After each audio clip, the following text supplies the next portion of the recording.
유대인들의 이야기 중에 한 청년이 가난한 삶에 지쳐서 랍비를 찾아온 이야기가 있습니다. 이 랍비에게 선생님, 사람들은 돈이 영혼을 타락시킨다고 하지 않습니까?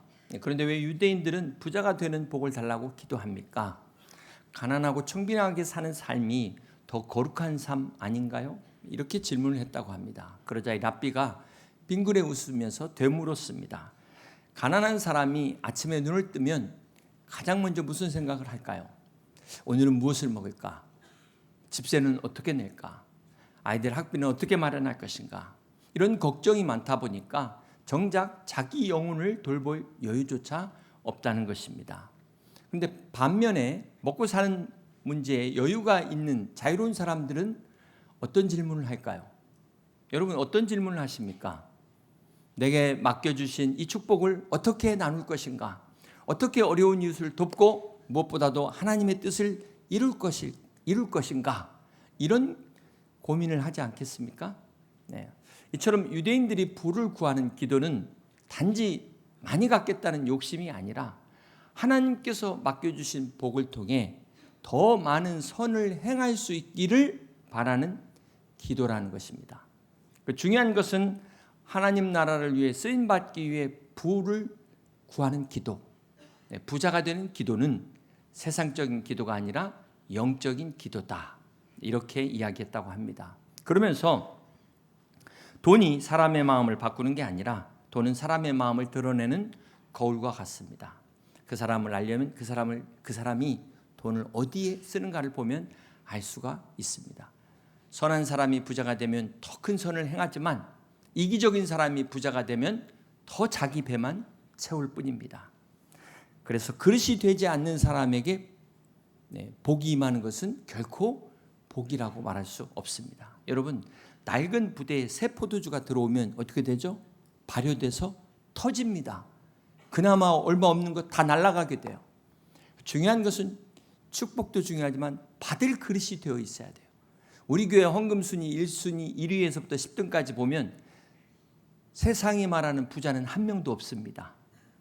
참 놀라운 사실이죠.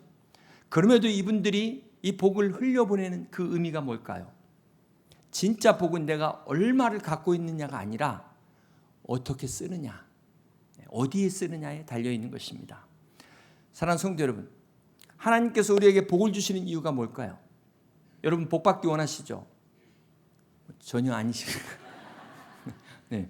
왜 복을 받아야 될까? 하고 많은 사람 중에, 그 많은 사람 중에 내가 복을 받아야 된다면 그 이유가 있어야 되지 않겠습니까?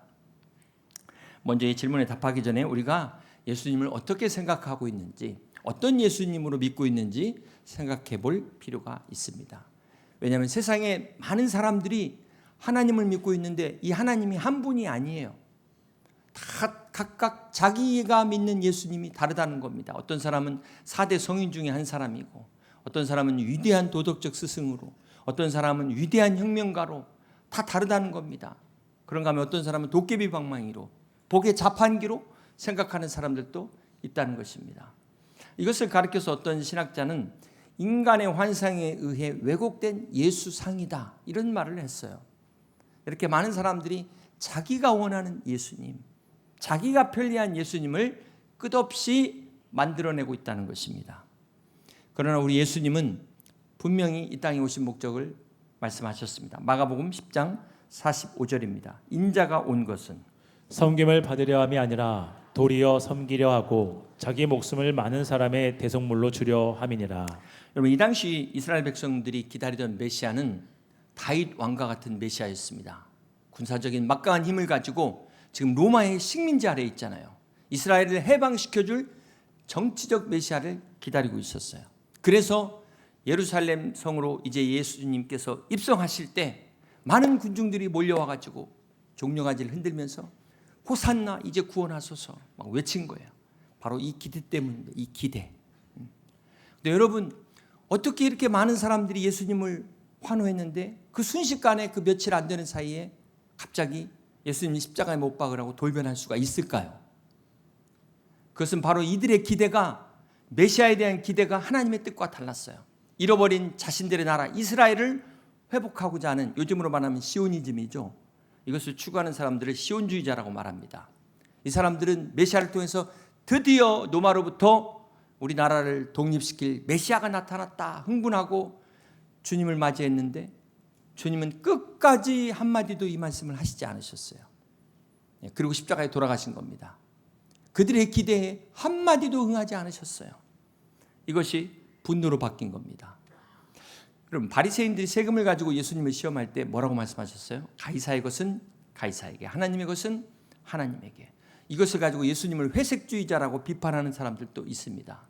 그런데 주님은 로마의 질서를 인정하셨다라기보다는 로마 제국도 감히 넘볼 수 없는 하나님의 나라, 하나님의 영역을 선포하셨다는 거예요. 요한복음 6장에 보면 오병이어의 기적을 목격한 군중들이 어떻게 합니까? 야, 예수님이야말로 우리의 왕으로 삼자 흥분해가지고 막 군중들이 몰려왔을 때 주님은 어떻게 하셨어요? 그 자리를 피하셨어요. 최후의 만찬 후에 그 마지막 밤에 주님 체포되실 때 어떻게 하셨습니까? 저항하지 않으셨어요. 침묵하셨습니다. 그리고 빌라도 앞에서 뭐라고 이야기하십니까? 요한복음 18장 36절입니다. 내 나라는 이 세상에 속한 것이 아니니라. 하나님의 나라는 이 땅에 속한 것이 아니다. 이 말씀에 이 군중들이 순식간에 열광이 배신감으로 바뀌어버린 겁니다. 환호가 분노로 바뀌어서 십자가에 못 박아라, 십자가에 못 박아라 돌변한 거예요. 결국 군중들이 바라바, 민족주의 혁명가였죠. 바라바의 속방을 요구한 것도 바로 예수님에 대한 기대가 배신감으로 바뀌었기 때문입니다. 그런데 여러분, 칼과 창으로 세워진 로마 제국은 역사 속으로 사라졌습니다. 우리 주님은 이 땅에 사라지는 그 나라 제국을 위해서 오신 것이 아니라 십자가의 사랑으로 세워진 하나님의 나라를 위해서 이 땅에 오셨어요. 그리고 그 나라는 지금도 이어지고 있습니다. 그래서 우리가 하나님의 기대와 하나님의 뜻을 정확히 하는 것이 중요합니다. 그렇다고 우리가 나라를 위해 아무것도 하지 말라는 것이 아닙니다. 지난주에 우리 나섬재단에서 영등포 쪽방촌 봉사를 다녀왔습니다. 또 이번 주에 다음 주에도 계속 갈 예정이 있는데 여러분 뜻이 있는 분들은 참여해 주시길 바랍니다. 제가 1년 만에 갔는데요. 너무 환경이 좋아진 거예요. 그전에는 정말 쓰러져가는 판자촌이었는데 임시 환경이라는데도 너무 깨끗해요. 그런데 문제는 이 환경이 너무 아직 부족해서 들어갈 사람들이 줄 서 있대요. 그래서 왜 그러냐고 물으니까 예산이 없답니다. 예산이. 이분들은 대부분 장애인들이어가지고 생계 능력이 없어요. 국가가 도와줘야 돼요.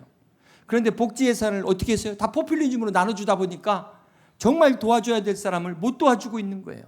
여러분 이게 맞는 겁니까? 이게 자기 돈이면 이렇게 아무 데나 펑펑 쓸 수 있을까요? 그러다 보니까 결국 인플레이션이 막 계속 생겨서 경제는 더 어려워지는 거 아닙니까? 아무튼 그 얘기하려고 한 건 아니고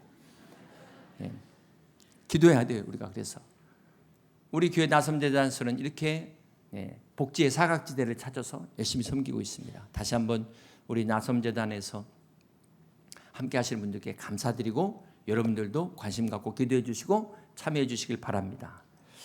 여러분 우리는 이렇게 발등에 불 떨어진 거 막 급급해가지고 한치 앞을 내다보지 못하고 이 눈앞에 결핍만을 채우려고 기도하지 않습니까? 그래서 주님이 이 땅에 오신 것은 그것뿐만 아니라 물론 일용할 양식을 위해서도 기도해야 되겠지만 궁극적 목적은 우리 인간의 근본적인 문제, 바로 죄와 죽음의 문제를 해결하시기 위하여 주님이 이 땅에 오셨습니다. 그렇기 때문에 우리 항상 기억해야 돼요. 우리의 기대와 주님의 기대가 다를 수 있다. 어쩌면 우리의 기도가 주님의 뜻과 다른 것을 놓고 하나님 앞에 지금 어린아이처럼 떼쓰고 있는 것은 아닌지, 오늘 우리의 기도가 하나님의 뜻과 맞는 그런 기도를 드릴 수 있는 성숙한 그리스도인들이 되시길 주님의 이름으로 축복합니다.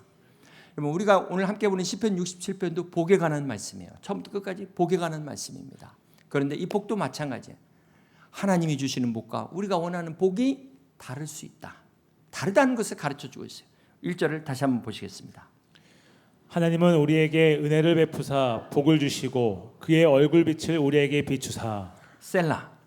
이 셀라가 이 67편에 2번 나오는데요. 네, 음악적으로는 쉼표죠. 쉼표에 쉬어야 됩니다. 근데 히브리어 원어적으로는 멈추고 묵상하라는 거예요. 바로 넘어가지 말고 그 자리에서 멈추고 이 1절 말씀을 묵상하라는 겁니다. 하나님은 우리에게 은혜를 베푸사 복을 주시고 그의 얼굴 빛을 우리에게 비추사. 무슨 말입니까? 1절의 복이 어떤 복일까요? 하나님의 얼굴의 빛을 우리에게 비춰주시는 게 진짜 복이라는 겁니다. 네. 우리의 진정한 복은 하나님의 얼굴이 우리를 향하는 것으로부터 시작됩니다. 세상이 말하는 복, 돈, 건강, 이런 명예, 성공, 이런 것도 복이라고 말할 수 있겠지만 오늘 시편 67편이 말씀하는 진정한 복의 시작은 하나님의 그 영광의 강체의 얼굴을 보는 것이다. 하나님과의 친밀한 만남, 이것이 복이라는 것입니다. 이 복을 민수기 6장의 제사장의 축복에도 나와요. 우리 민수기 6장 24절 같이 한번 보시겠습니다. 여호와는 내게 복을 주시고 너를 지키시기를 원하며 여호와는 그의 얼굴을 내게 비추사 은혜 베푸시기를 원하며 여호와는 그 얼굴을 내게로 향하여 드사 평강 주시기를 원하노라 할지니라 하라. 그들은 이같이 내 이름으로 이스라엘 자손에게 축복할지니 내가 그들에게 복을 주리라. 여기 제사장의 축복 3가지가 나왔습니다. 첫 번째가 뭐였죠? 지켜주시는 복. 두 번째가 어떤 복입니까? 은혜를 베푸시는 복. 방금 읽은 거예요. 세 번째 어떤 복이에요? 네, 평강의 복. 아무튼 우리가 복이 필요해요. 네. 시편 67편의 1절이 이 복을 그대로 지금 말씀합니다. 그러면서 은혜를 베푸사 복을 주시고. 여러분 한번 생각해 보세요. 죄를 지은 사람이 재판장 앞에 나가가지고 재판관에게 자비를 구합니다. 이 재판관이 불쌍히 여겨서 용서해 줬어요. 그랬더니 이 죄인이 뭐라고 합니까? 재판관님 감사합니다. 그런데 저에게 복도 더 주실 수 없나요? 여러분 혹시 이런 일이 있을 수 있을까요?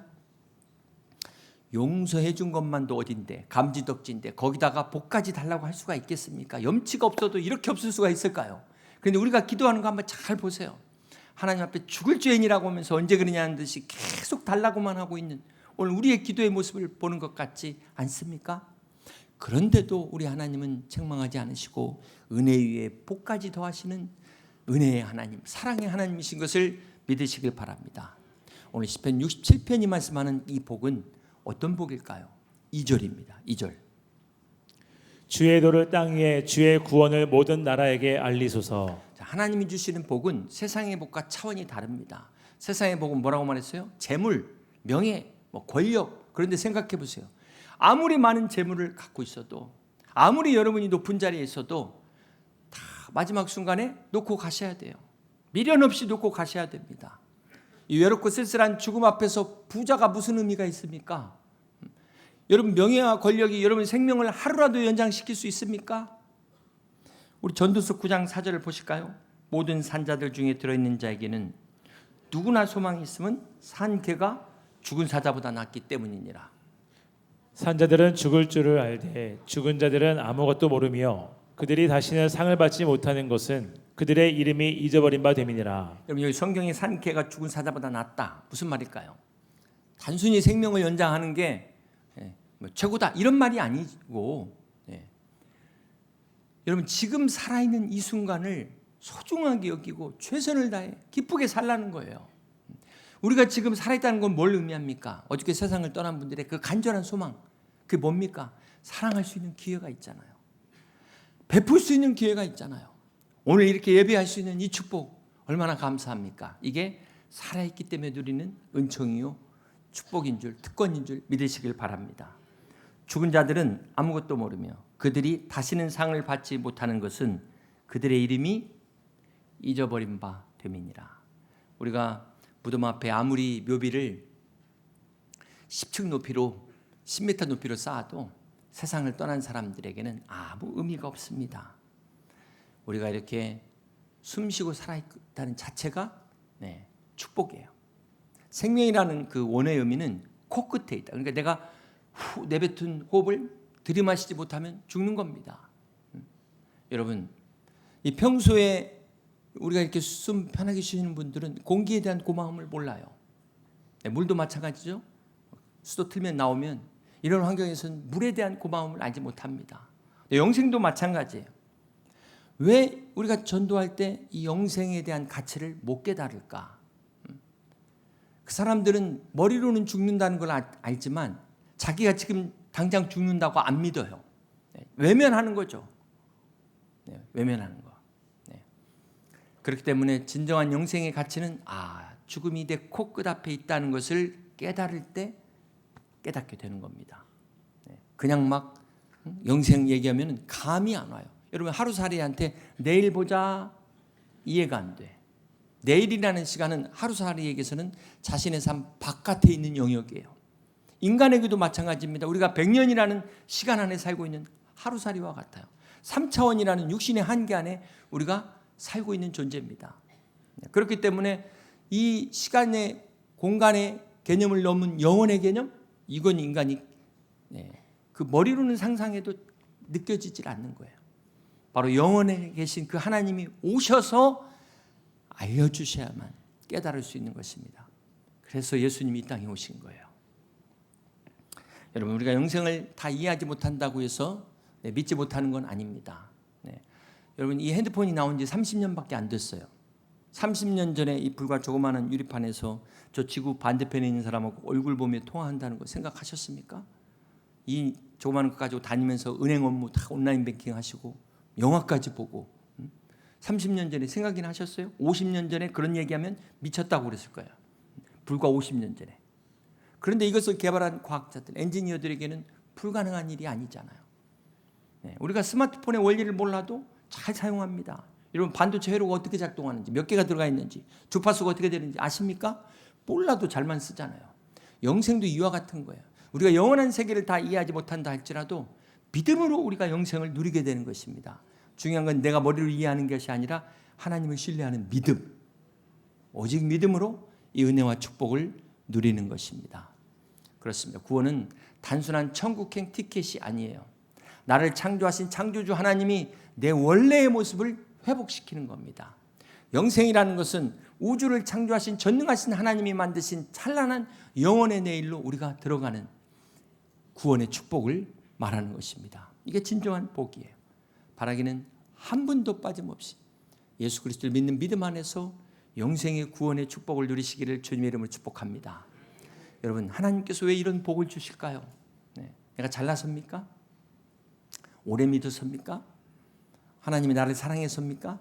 물론 하나님이 사랑했었죠. 그러나 하나님께서 이 복을 주신 데는 오늘 시편 67편이 하나님의 목적이 있다는 거예요. 하나님도 소원이 있다는 겁니다. 여러분만 소원이 있는 게 아니에요. 우리 시편 67편 2절을 다시 보겠습니다. 주의 도를 땅 위에 주의 구원을 모든 나라에게 알리소서. 무슨 말입니까? 1절에서 받은 복을 흘려보내라고 복을 주셨다는 거예요. 우리가 받았던 복을 다 흘려보내서 모든 나라들에게 열방에 흘러가는 것이 하나님의 소원이라는 것입니다. 이것이 시편 67편이 말하는 복이에요. 하나님의 복은 열방을 향해 흘러넘치는 축복을 말하는 것입니다. 여러분 물이 한 곳에 고이면 썩게 됩니다. 하나님의 복도 마찬가지예요. 나만을 위해서 가둬둔 복은 하나님의 복일지라도 시간이 지나면 썩어서 탐욕이 돼버려요. 시간이 지나면 오히려 나를 갉아먹는 독이 돼버리는 것입니다. 그러므로 이 복의 목적지가 내가 돼서는 안 되는 거예요. 그렇게 되면 어떻게 돼요?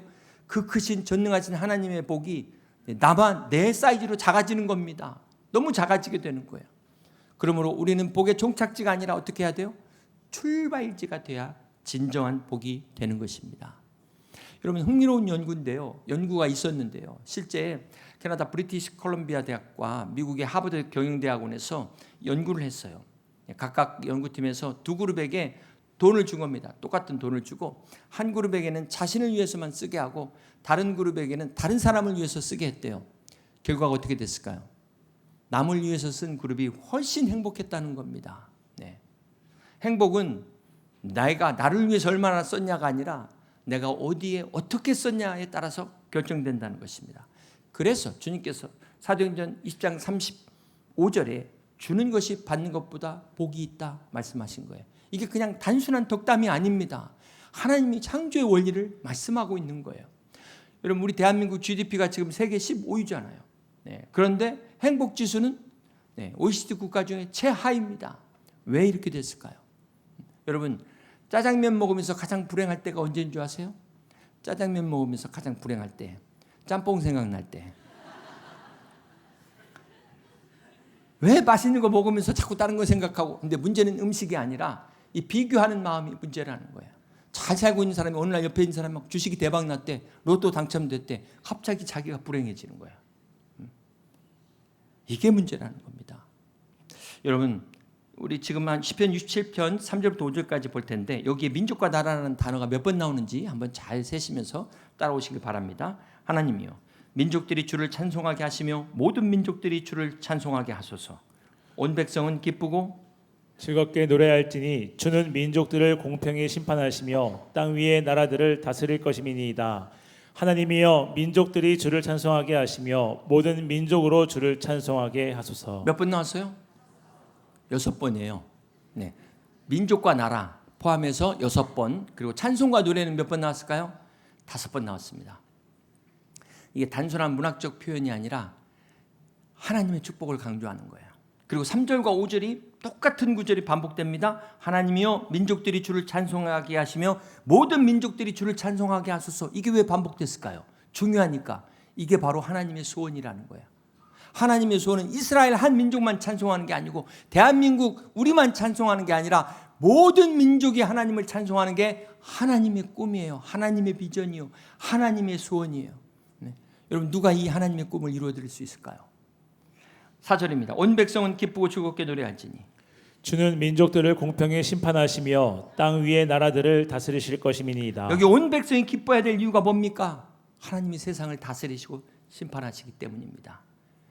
우리가 하나님을 기뻐해야 될 이유가 하나님이 이스라엘만의 하나님이 아니라 우리의 하나님이요 온 열방의 하나님이시기 때문에 우리가 하나님을 기뻐해야 되는 것입니다.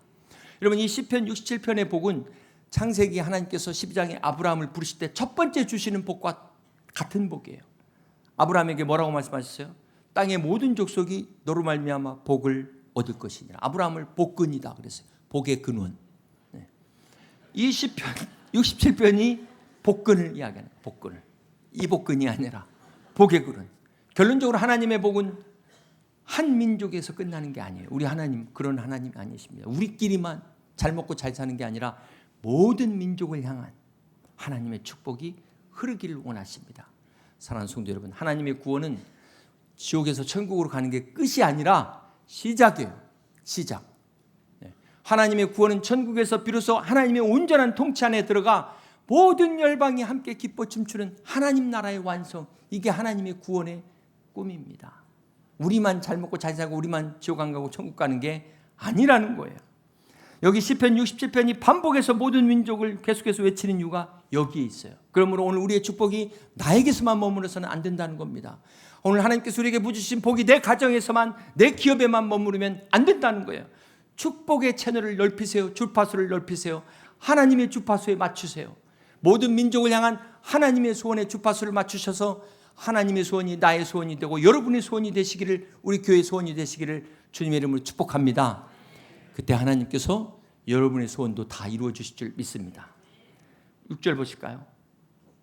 땅이 그의 소산을 내어 주었으니 하나님 곧 우리 하나님이 우리에게 복을 주시리로다. 땅의 소산도 축복이지만 이 소산이 추수인데 어떤 추수를 말할까요? 다음 7절에 나옵니다. 하나님 우리에게 복을 주시리니 땅의 모든 끝이 하나님을 경외하리로다. 이 추수는 하나님을 경외하는 열방의 추수예요. 영혼의 추수를 말하는 것입니다. 하나님의 복이 나에서부터 출발해서 열방으로 흘러갈 때 마침내 땅의 모든 끝이 하나님을 경외하는 영적 추수가 일어나게 되는 것입니다. 사랑하는 성도 여러분, 하나님 우리에게 복 주시는 이유가 바로 여기 있다는 거예요. 왜 하나님이 여러분을 축복하셨습니까? 여러분을 통해 모든 민족이 구원을 얻는 영적 추수를 이루기 위하여 하나님이 하늘문을 여시고 축복하심을 믿으시기를 바랍니다. 그런데 로마서 11장 21절에 이런 말씀이 나와요. 하나님이 원 가지들도 아끼지 아니하였은즉 너도 아끼지 아니하시리라. 사도 바울이 로마서 11장을 말씀하면서 이걸 비밀이라고 하면서 말합니다. 하나님이 자기 백성을 버리셨느냐? 그럴 수 없느니라. 무슨 말입니까? 하나님이 왜 원가지 이스라엘 백성을 꺾으셨습니까? 이스라엘은 자기들이 선택받았다고 이 선민 사상에 막 특권으로 여겨가지고 어떻게 했어요? 이스라엘 통해서 열방을 구원하고자 하시는 제사장 나라의 사명을 잃어버렸어요. 잊어버렸어요. 그 결과 어떻게 됐습니까? 꺾여버렸어요. 원가지에서 꺾였어요. 촛대가 옮겨졌어요. 그래서 저렇게 이스라엘이 저렇게 된 거예요. 그런데 오늘 말씀에 의하면 뭐라고 나옵니까? 하나님이 원가지들도 아끼지 아니하셨은즉 너도 아끼지 아니하시리라. 무슨 말입니까? 제사장 나라의 사명을 잃어버린 아브라함의 후손들을 꺾으신 하나님께서 오늘 우리가 이렇게 축복받았는데 교만해가지고 정신 못 차리면 미련 없이 꺾어버린다. 얼마든지 성령의 촛대는 옮겨질 수 있다는 거예요. 정신 차리라는 경고입니다. 사랑하는 성도 여러분, 여러분 하나님의 복을 받고 계십니까? 하나님의 복을 받으시길 원합니까? 하나님의 은혜를 누리고 계십니까? 한번 생각해 보세요. 하나님의 복이 나로 하여금 흐르고 있는가? 나에게서 멈췄는가? 내가 지금 통로인가? 내가 벽이 되어 있는가? 돌아보시길 바랍니다. 여러분 하나님의 복을 쌓아놓으면 생명력은 잃어버리게 됩니다. 이 복이 일회성으로 끝나지 않으려면 어떻게 해야 돼요? 종착역이 아니라 정거장이 되셔야 돼요. 통로가 돼서 흐르게 합니다. 흐르게 해야 돼요. 그러기 위해서 어떻게 해야 될까요? 로마서 10장 14절입니다. 그런즉 그들이 믿지 아니하는 일을 어찌 부르리요 듣지도 못한 일을 어찌 믿으리요 전파하는 자가 없이 어찌 들으리요 보내심을 받지 아니하였으면 어찌 전파하리요. 이 말씀에서 두 종류의 사람이 등장합니다. 가는 자와 보내는 자. 그런데 보내심을 받지 아니하였으면 어찌 전파하리요. 이 말은 보내는 자가 없으면 가는 자는 존재할 수 없다는 말이잖아요. 그러니까 보내는 자의 역할이 단순히 재정적 후원으로 끝나는 게 아니라는 겁니다. 가는 자를 파송한 자가 영적 전투에 승리할 수 있도록 선교적 사령부의 역할을 감당하는 거예요. 이게 보내는 자의 사명입니다.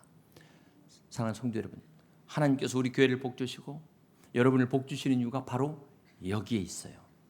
보내는 사명을 감당하라고 축복하시는 겁니다. 여러분 윌리엄 틴데일이라는 사람 아십니까? 성경을 평민들이 쓰는 영어로 번역해가지고 화형당해 죽었어요.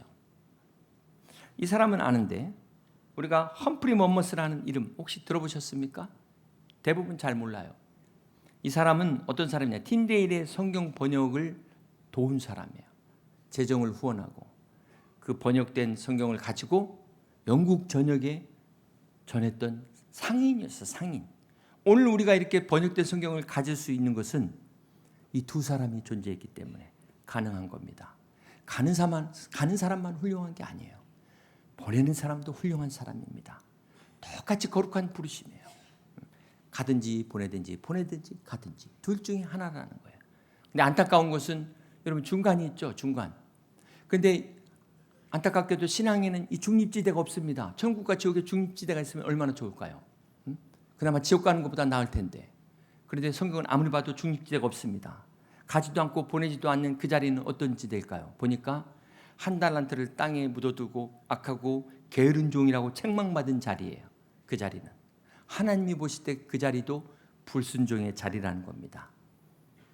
단지 적극적으로 거부하지 않았을 뿐이야. 찬성도 안 하고 거부도 안 하고. 그러니까 좀 세련된 불순종. 나이스한 불순종. 관객석에 앉아있는 방관자. 이 또한 하나님이 보실 때는 아무것도 안 하고 있는 것입니다. 우리가 흔히 빠지는 함정이 뭘까요? 지금은 아닌데요. 다음에 제가 성공해서 하겠습니다. 여러분 이건 핑계죠. 마귀의 전략입니다. 하나님이 쓰시는 사람은 절대로 특출한 사람이 아니에요. 사도행전 8장에 스데반이 순교할 때 예루살렘 핍박이 시작됩니다. 그러면서 성도들이 뿔뿔이 흩어지는 디아스포라 현상이 일어나. 이때부터 이제 복음이 전 세계로 나가게 돼요. 그런데 사도행전 8장 4절을 보겠습니다. 그 흩어진 사람들이 두루다니며 뭘 했어요? 복음의 말씀을. 근데 이 흩어진 사람들이 누굴까요? 사도가 아닙니다. 사도들은 예루살렘을 지켰어요. 그럼 누가 흩어졌어요? 평신도 크리스찬들이 흩어지면서 뭘 했어요? 복음을 전했어요. 복음을. 네. 여러분 사도행전의 위대한 부흥이 사도들로부터 시작됐지만 그러나 디아스포라 복음의 흩어진 역사는 누굴 통해서 됐어요? 이름 없는 빛도 없는 성도들, 크리스찬, 무명의 크리스찬들, 예수 믿는 사람들을 통해서 복음이 온 땅에 증거됐다는 거예요. 예. 그렇습니다. 평범한 사람들을 통해 하나님의 역사가 시작된 거예요. 1882년 무슨 일이 있었죠? 우리 조선이 미국과 통상조약을 맺은 해입니다. 우리나라가. 그 다음에 1883년 9월에 6명의 우리나라 조선 그 당시 외교 사절단, 보빙 사절단이라고 해가지고 미국 군함을 타고 샌프란시스코에 처음 갑니다. 가쓰고. 네. 이때 민영이 등 6명이 뉴욕으로 가는 기차를 타게 돼요. 네. 그때 그 기차에 때마침 존 가우처라는 목사님이 타게 됩니다. 그러면서 뭔 이상한 사람들이 막 한복 입고 가쓰고 있으니까 저게 뭐냐 봤더니 조선이라는 것을 알게 됐어요. 그런데 이 가우처 목사는 이 기차 안에서의 만남을 결코 우연이라고 생각하지 않았어요. 그리고 바로 그 다음 주일 이 목사님이 강단에서 이렇게 설교했답니다. 여러분, 조선의 문이 열렸습니다. 우리가 그 조선 땅에 복음을 전해야 됩니다. 그래서 우리가 이 선교사를 보내기 위해 헌금해야 됩니다. 그래서 마침내 아펜젤러 선교사가 조선 땅을 받게 됩니다. 여러분, 가우처 목사님은 직접 조선이라는 곳에 한 번도 오지 않으셨어요. 그러나 그 기차 안에서 하나님 주신 그 마음을, 그 만남을 우연이라고 생각하지 않았다는 거예요. 하나님이 주신 뜻이라고 생각한 거예요. 그리고 그 당시 성도들, 미국 그 교회 이름 없는 성도들, 조선이 어디 붙은 나라야? 우리가 알지 못하는데 무슨 선교야? 이렇게 불순종하지 않고 순종했다는 겁니다. 그 순종이 있었기에 아벤젤러라는 선교사가, 또 언더우드라는 선교사가, 우리 한국을 품은 선교사들이 파송될 수 있었다는 것입니다. 그렇습니다. 여러분, 복음의 역사는 어떤 위대한 영웅들의 드라마가 아니에요. 이름 없는, 그 빛도 없는 그 한 사람들이 바톤을 이어간 릴레이 경주였습니다. 오늘 시편 67편이 말씀하는 하나님의 복이 이렇게 이어지고 있다는 거예요. 이렇게 흘러간다는 것입니다. 사랑하는 성도 여러분, 우리 교회 제주 비전센터에서 중화신학교가 그 도서관을 인해서 우리 교단 최초 역사상 아타에 가입됐습니다. 아시아 신학교 협의회라고 유일한 협의회에 교단 역사상 최초로 가입이 됐어요.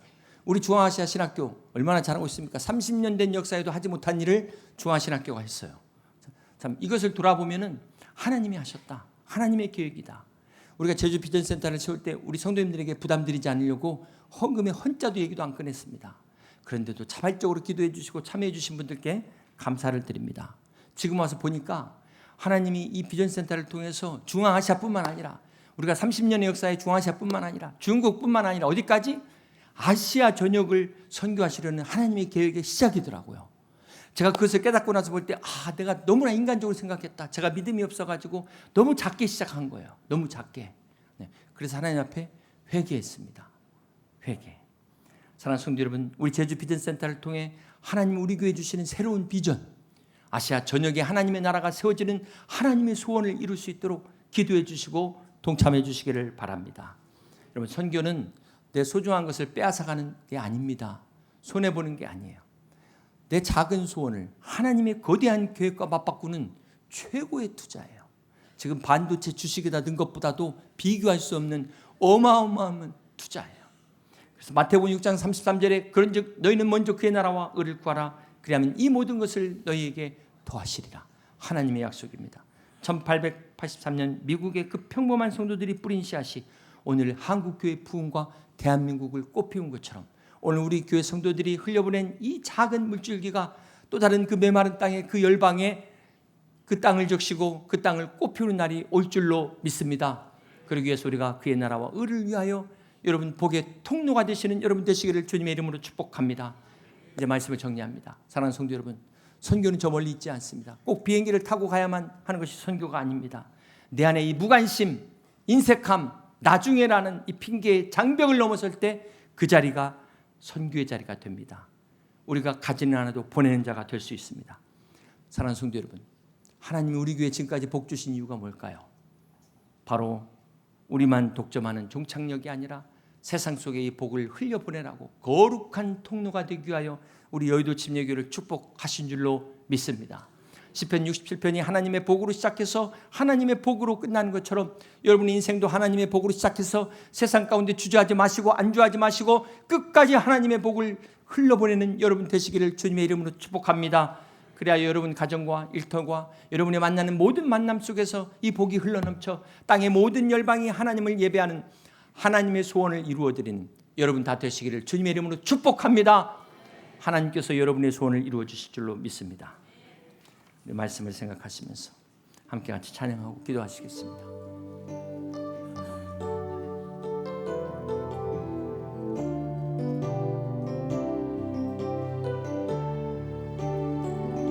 내 눈 주의 영광을 내는 주의 영광을 보내 우리 가운데 계신 주님,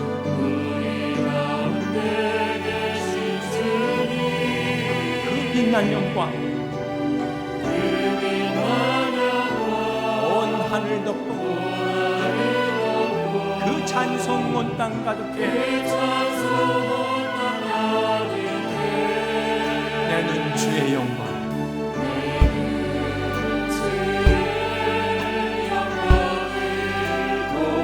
찬송 가운데 서신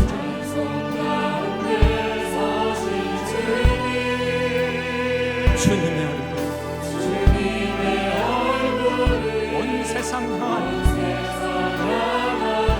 원능의 팔을 드셨네. 주의 영광 이곳에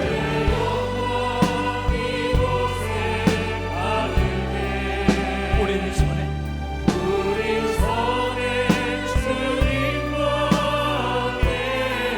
찬양하며 우리는 전진하리. 모든 열방이 주 볼 때까지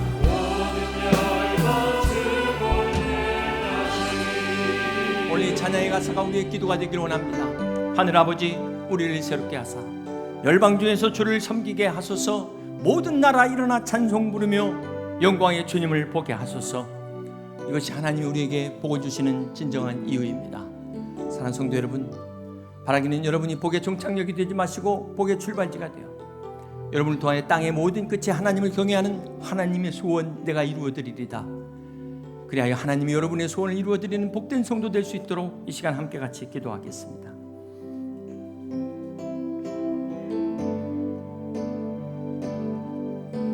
내 눈 주의 영광을 보내 우리 가운데 계신 주님, 그 빛난 영광 온 하늘 덮고 그 찬송 온 땅 가득해 내는 주의 영광을 보내 찬송 가운데 서신 주님, 주님의 얼굴 온 세상 향하네 원능의 팔을 드셨네. 주의 영광 이곳에 가득해 우린 선에 주님과 함께 찬양하며 우리는 전진하리. 모든 열방 주 볼 때까지 다 같이 일어나서 찬양합시다.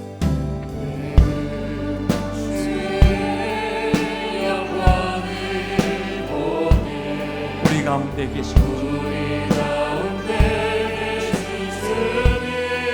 그 빛난 영광 온 하늘 덮고 그 찬송 온 땅 이 시간 우리의 눈을 들어 영광의 주님을 보기 원합니다.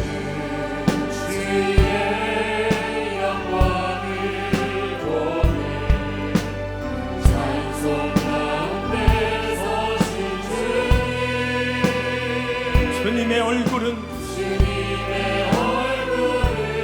온 세상 향하네 원능의 팔을 드셨네